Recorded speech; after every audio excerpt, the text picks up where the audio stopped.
قد خلت من قبلكم سنن فسيروا في الأرض فانظروا كيف كان عاقبة المكذبين. السلام علیکم ورحمۃ اللہ وبرکاتہ. نحمدہ ونصلی علی رسولہ الکریم، اما بعد فاعوذ باللہ من الشیطان الرجیم. آئیے دیکھتے ہیں چوتھے پارے میں ہمارے لیے کیا ہے. پارے کا آغاز بڑی خوبصورت آیت سے ہے، لن تنالوا البر حتی تنفقوا مما تحبون، کہ تم نیکی، بھلائی، جنت، کامیابی کو پہنچ نہیں سکتے جب تک اپنی من پسند چیزیں اللہ کے راستے میں نہ دے دو. دراصل چوتھا پارہ پورا کا پورا امت مسلمہ کو پیش آئند مسائل اور ان کا حل ہے. سب سے بڑی چیز جو انسان کے اور اللہ کے بیچ میں ہوتی ہے اس کا مال ہوتا ہے، کسی بھی صورت میں ہو. اللہ تعالیٰ کو آپ سے مجھ سے کچھ نہیں لینا، لیکن اللہ تعالیٰ رکاوٹوں کو دور کرنا چاہتے ہیں. جب یہ آیت نازل ہوئی تو صحابہ نے سوچا، غور کیا، ہمیں کون سی چیز سب سے زیادہ پیاری لگتی ہے اور وہ اللہ کے راستے میں دی. اب ہم دیکھیں گے کہ ہمارا کیا فیصلہ ہوتا ہے. اس کے بعد حج کا ذکر ہے کہ جو استطاعت کے باوجود حج نہ رکھے تو اللہ تعالیٰ اس سے بے نیاز ہے.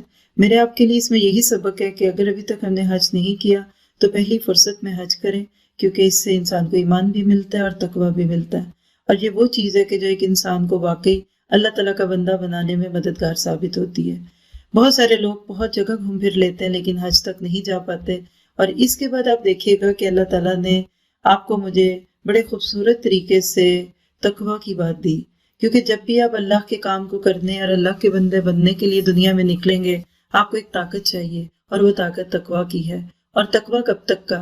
صرف رمضان کا تقویٰ نہیں، صرف حج اور عمرے پہ جا کے متقی بننا نہیں، بلکہ ساری زندگی کا تقویٰ.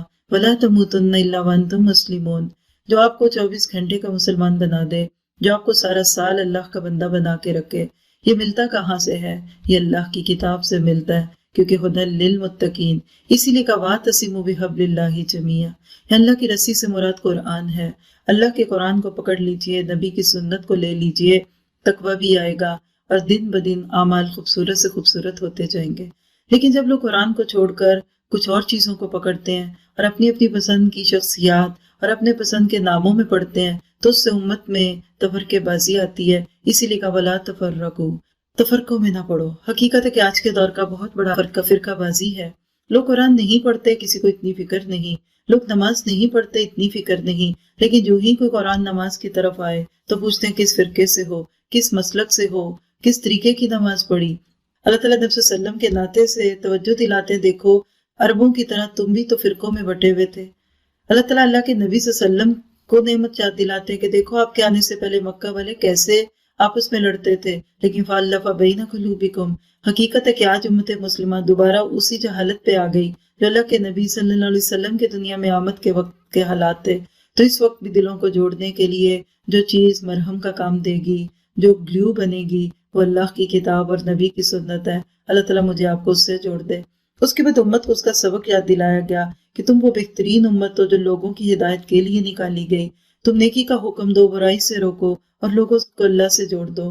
اور جو لوگ فرقوں میں پڑھ کر دین کے پیغام کو عام کرنے سے پیچھے ہٹتے ہیں اور لوگوں کو پیچھے ڈال دیتے ہیں صرف اس بات پہ کہ ان کا نام، ان کا مسلک، ان کی جماعت کچھ اور ہے، تو ایسے لوگوں کو وعید دی گئی قیامت کے دن وہ بہت روسیاہ ہوں گے.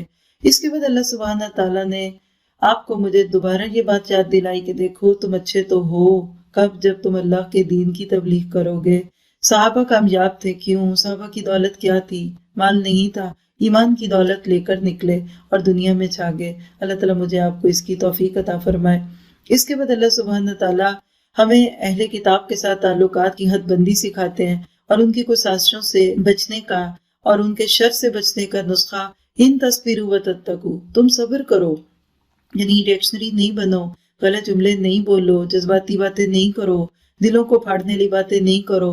تم امت مسلمہ کے نمائندے ہو، تم امت مسلمہ کو ریپریزینٹ کرتے ہو. جو بولو سوچ کے بولو، جو کرو سوچ کے کرو.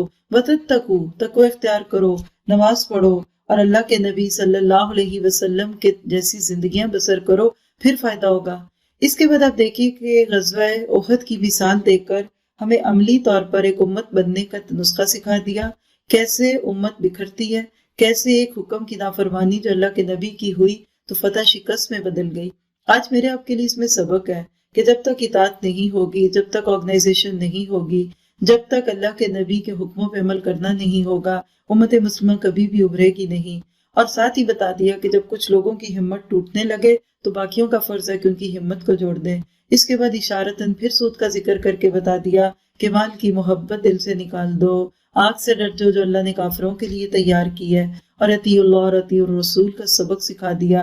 آپ کو مجھے یہ بتا دیا کہ اصل دولت یہ ہے کہ تم نیکیوں میں بھاگ لگاؤ، تم نیکیوں میں دوڑو، اور پھر جنت میں جانے والوں کی خوبیاں کیا کہ تم اللہ کے راستوں میں مشکل اور آسانیوں میں خرچ کرو، غصے پہ قابو پاؤ، لوگوں سے درگزر کرو، محسن بن جاؤ، اور دوڑو بھاگو اس جنت کے لیے جس کی قیمت بہت زیادہ ہے۔ یہ سستی چیز نہیں ہے، آخر دنیا میں ایک گھر مفت نہیں آتا، چھوٹے گھر کی قیمت تھوڑی، بڑے گھر کی قیمت زیادہ، تو جنت کے گھر کی قیمت کیا ہوگی؟ یہ میری آپ کی ذات کا امتحان ہے کہ ہم کہاں پہنچنا چاہتے ہیں۔ پھر اس کے بعد اللہ سبحانہ تعالیٰ نے انسان کو یہ سبق سکھا دیا کہ موت اپنے وقت پہ آ کے رہے گی، اصل یہ ہے کہ موت سے پہلے تیاری کر لو۔ اور اللہ والوں کی خوبیاں کیا ہوتی ہیں کہ جب ان کو اللہ کے راستوں میں کوئی مشکل آتی ہے، تکلیف آتی ہے، کوئی دھمکیاں دیتا ہے، کوئی ڈراتا ہے، تو وہ ڈگمگاتے نہیں، کمزور نہیں پڑتے، وہ سمجھوتے نہیں کرتے، بلکہ وہ اللہ سے دعائیں مانگتے ہیں کہ ربنا اغفر لنا ذنوبنا، کہ اللہ ہمارے گناہوں کو معاف کر دے، ہماری زیادتیوں کو معاف کر، اور ہمارے قدم جمائے رکھ۔ آج کے مسلمانوں کو بھی یہ دعائیں مانگنے کی ضرورت ہے کہ اللہ کو ایسا فتنہ نہ آ جائے کہ ہم اپنے دین سے پیچھے ہو جائیں۔ اور اس کے بعد اللہ تعالیٰ غزوہ احد کی کچھ جھلکیاں دکھاتے ہیں، ایسے لگتا ہے ہم اپنی آنکھوں سے میدان احد کو دیکھ رہے ہیں، اور بتا دیا کہ کیسے جیتی ہوئی فتح شکست میں بدلنے لگتی ہے جب لوگوں میں بھگدڑ مچتی ہے اور جب لوگ امیر کی اطاعت نہیں کرتے۔ اور ساتھ ہی ساتھ یہ بھی بتا دیا کہ دیکھو جب اللہ کے راستے میں کوئی چلا جاتا ہے تو کیا فرق پڑتا ہے، یہاں مشکلات سے بچ کے آگے اچھی جگہوں پہ چلا گیا، لہٰذا تم اس کا غم نہ کرو، بلکہ اس کام کو دیکھو کہ جو اللہ نے تمہارے ذمہ رکھا ہے۔ پھر اس کے بعد نبی صلی اللہ علیہ وسلم کی خوبیوں کی صورت میں ایک اچھے لیڈر کی خوبیاں بتائیں۔ ہر ماں لیڈر ہے، ہر باپ لیڈر ہے، اور ہر آرگنائزیشن کو چلانے والا ایک لیڈر ہے جس میں نرمی بھی ہونی چاہیے، جو دوسروں سے مشورے بھی کرے، جو لوگوں کی خطاؤں سے درگزر بھی کرے، اللہ پر نظریں لگاتے ہوئے کام کرنے لگے۔ اللہ سے لوگوں کو کافی ہو جائے گا۔ پھر ایک احسان کا اظہار ہے، لقد من اللہ علی المؤمنین، رسول کی آمد، رسول کا آنا، ان کا ہمیں دین سکھانا، ان کا ہمارے لیے حکمت کی باتوں کو عام کرنا، ہمارا تزکیہ کرنا ہم پر ایک احسان ہے۔ اللہ تعالیٰ کرے کہ میں اور آپ اس احسان کو سمجھ سکیں۔ آج بھی ہر وہ شخص ہمارا محسن ہے جو ہمیں اللہ کی بات سکھاتا اور اللہ سے جوڑتا اور ہمارا تزکیہ کرتا ہے۔ اللہ تعالیٰ ہمیں ایسے لوگوں سے ملا دے کہ جو واقعی ہمارا تزکیہ کر دیں۔ پھر اس کے بعد شہداء کے درجے بیان کرتے ہوئے ایک ایسا واقعہ بیان کیا جس کو آج انسان مان نہیں سکتا کہ احد کی چوٹیں کھائے ہوئے لوگ تکلیف میں گھر گھر میں شہداء ہیں، جسمانی طور پہ بھی تھکے ہوئے، روحانی طور پہ بھی ٹوٹے ہوئے، لیکن ایک اور جنگ کی دعوت آتی ہے اور فوراً نکلنے کا حکم ہے، لیکن صحابہ نے ifs and buts نہیں سوچے، اس کے لیے یہ نہیں سوچا اس سے فائدہ ہوگا کہ نقصان، بلکہ چل پڑے۔ اللہ نے ان کی تعریف ہے، الذین استجابوا للہ والرسول من بعد ما اصابہم الکرب، کہ یہ قبول کرنے والے لوگ ہیں۔ اصل بات یہ ہے، میری آپ کی زندگی ایک جد و جہد ہے، ایک کام ختم ہو دوسرا شروع کر دیں، ایک پروجیکٹ پورا ہو دوسرا شروع کر دیں، رمضان پورا ہو تو پھر دوبارہ نیکی کا کوئی اور کام شروع کر دیں۔ ایسے لوگوں کی نظریں اللہ پر ہے، حسبنا اللہ و نعم الوکیل۔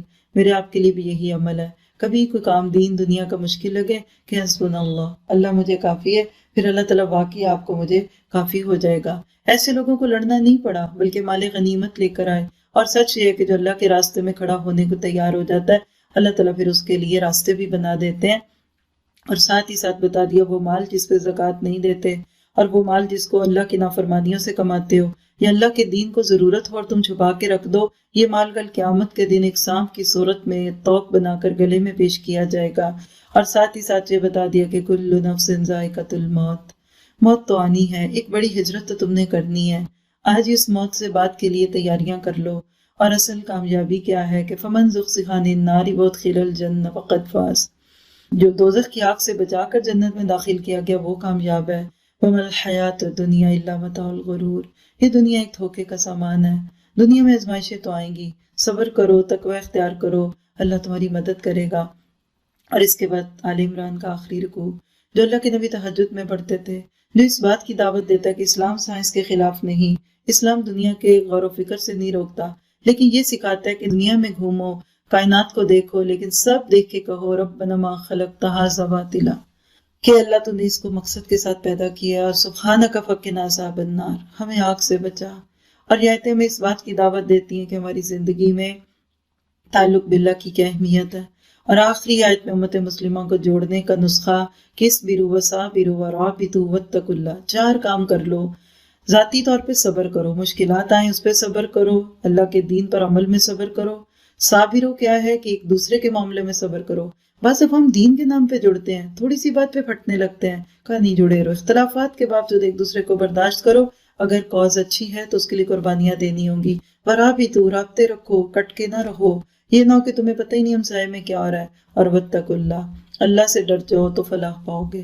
کیا پتہ چلا کہ اگر یہ 4 کام امت کرتی ہے تو اللہ تعالیٰ کی طرف سے مدد بھی آئے گی، اور اللہ تعالیٰ ان کے لیے دنیا آخرت کے سارے کاموں کو آسان بھی کر دیتا ہے۔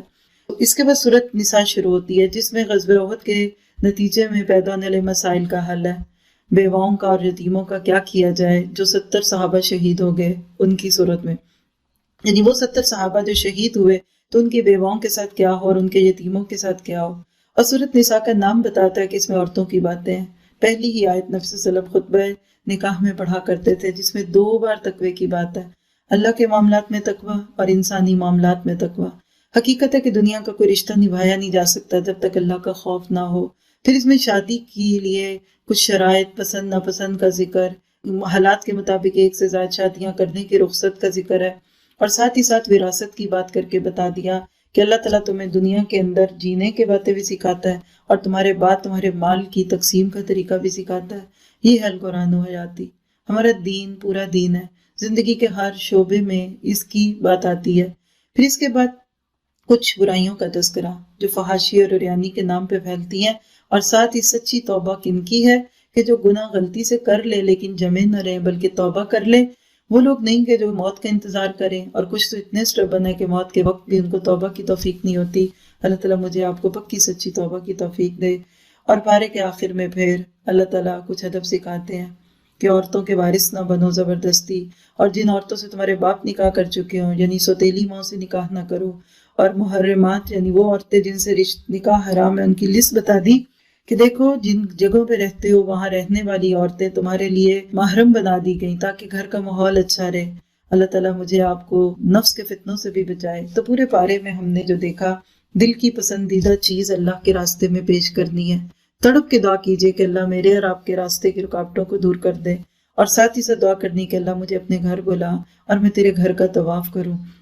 دنیا میں اچھے کام کرنے ہیں، نیکی کا حکم دینا ہے، برائیوں سے رکنا ہے، اور امت وسط ہونے کا حق ادا کرنا ہے۔ اور جو بڑی سے بڑی پریشانی آ جائے تو مایوس نہیں ہونا، ایک چیلنج کے بعد دوسرا چیلنج سامنے آ جائے تو ہمت نہیں چھوڑنی، ہر وقت اللہ کو یاد کرنا ہے، شیطان سے خود کو بچانا ہے، اور یہ دعا کرنی ہے کہ مجھے محسن بنا دے۔ صبر کرنا بھی ہے اور صبر کی تلقین کرنی ہے۔ اللہ تعالیٰ میرے آپ کے لیے آسان کرے۔ پارہ نمبر 4 کی پسندیدہ آیت۔ پارہ تم نے پڑھ لیا، لیکن اس میں سے تدبر کی آیت سورۃ آل عمران کی آیت نمبر 110 ہے، جو حقیقت میں مجھے اور آپ کو اس چیز کی دعوت دیتی ہے۔ ہم دیکھیں کہ اللہ تعالیٰ نے ہمیں کیا مقام دیا ہے۔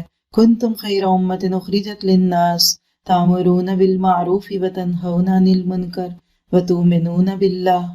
ایک ایک لفظ پہ رک کے غور کیجئے کہ میرا آپ کا عمل اس آیت کے مطابق کیا ہے۔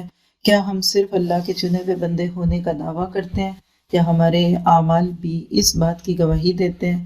اللہ تعالیٰ ہمیں اس کو بہترین طریقے سے لینے والا بنائے۔ سبحانک اللہم و بحمدک، اشہد ان لا الہ الا انت، استغفرک و اتوب الیک۔ السلام علیکم و رحمۃ اللہ وبرکاتہ۔